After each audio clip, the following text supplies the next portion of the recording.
لکھاں روپے تنخواہ، سکون کوئی نہیں، ارب پتی خودکشی کر رہے ہیں۔ نبی کریم علیہ السلام نے قومی زوال کے اسباب بیان کر دیے، وہ 5۔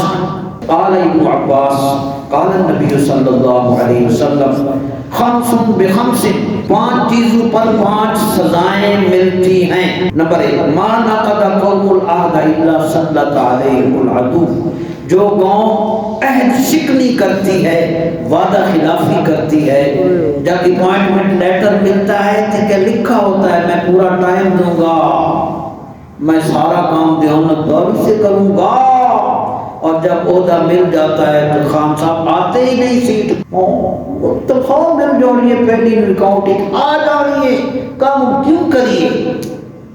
آئے تو بیٹھے ہیں مزے سے، چائے پی رہے ہیں، سگریٹ پی رہے ہیں، سڑکی نے کی کر لینا ہے، صاحب میرے تے راضی ہے۔ ایک دوست کہہ رہے تھے گھر والا گھر نہیں، سانو کسی کا ڈر نہ، تو ہم وعدہ شکن لوگ ہیں۔ اللہ کے حبیب علیہ السلام نے فرمایا جو قوم عہد شکنی کرتی ہے اللہ تعالیٰ اس پر اس کا دشمن مسلط کر دے۔